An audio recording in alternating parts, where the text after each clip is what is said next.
जय जगन्नाथ फ्रेंड्स। आज आम जाना जे छविर मधु वर्णबोधरे कहीं थाए बिलेईर छवि। छविर मधु वर्णबोधरे कहीं बिलेई थाए या पछरे कौन रही रहस्य से विषय रे आज आम जाना। तो फ्रेंड्स वीडियो को स्टार्ट करने पूर्व कही रखी जदि चैनल नुआ अच्छा दयाकोरी चैनल को सब्सक्राइब करंतु आगो कई वीडियो देखा चैनल संगे जोड़ी हुई रही था। तो फ्रेंड्स छविर मधु वर्णबोध ओडिया प्रतिटी घरे यह शोभा पाई थाए। छोट पिलाटीए ओडिया भाषा शिखिबार मूल दुआ पाए यही बहिरू। तो फ्रेंड्स पिलाटीए वर्णन ठारू युक्ताक्षर तथा गणित ज्ञान आहरण करे यही बहिरू। तो फ्रेंड्स ओडिया भाषा पाई मधुसूदन राव को यही बहिटी एक वैप्लविक परिवर्तन आनिथिला कहिले अत्युक्ति हेबो नाही। कारण पिलाठू बुढ़ा पर्यंत समस्तंकर अति प्रिय ए पुस्तक जहाँ जड़े शिशु को ओडिया भाषा शिखिबा पाई एक नुआ दिग देई थाए। तो फ्रेंड्स छविर मधु वर्णबोध ओडिशार एक शिशु पुस्तक अटे। यह भक्त कवि मधुसूदन राव द्वारा 1895 मसीह लिखा जाइथिला। ओडिया भाषा शिखिबा पाई विशेष करी पिला मानक पाई एक संपूर्ण पुस्तक अटे। छविर मधु वर्णबोधरे भक्त कवि कहीं बिलेईर छवि रखिछंती से विषय रे एबे आमे जानिबा। तो फ्रेंड्स छविर मधु वर्णबोधरे भक्त कवि कहीं बिलेईर छवि रखिछंती से जदि चाहि थांते तेबे भारतर जातीय पशु बाघ, जातीय फूल पद्म किंबा आहुरी किछि एमिति ऐतिहासिक फोटो को एथिरे स्थान दे पारि थांते।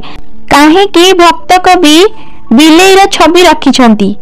तो फ्रेंड्स साधारणतः बिलेई हेउची एकाग्रतार प्रतीक। से कौनसी जिनिस को चाहिए हासिल न करबा पर्यंत से सही स्थान रु जाई न थाए। फ्रेंड्स आम जदि उदाहरण स्वरूप देखिबा जे बिलेई निज शिकार करबा समय रे मध्य एकाग्रतार सह ताकू जगी बसी थाए। यह व्यतीत बिलेई स्वच्छतार प्रतीक भाव में परिचित।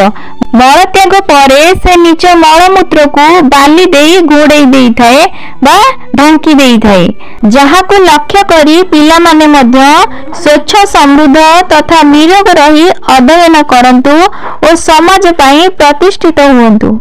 भक्त कवि मधुसूदन राव जड़े ओडिया कवि। ओडिया भाषार प्रथम वर्णबोध मधु वर्णबोधर प्रणेता। से एकाधार थिले जड़े आदर्श शिक्षक, कवि, साहित्यक, पंडित। मधुसूदन राव ओडिशा मरहटा मानकर शासन अधीन 1751 रु 1803 मसीहा पर्यंत रही। एही समय रे अनेक लोक महाराष्ट्र रु चली आसी ओडिशा रे बसवास करथिले।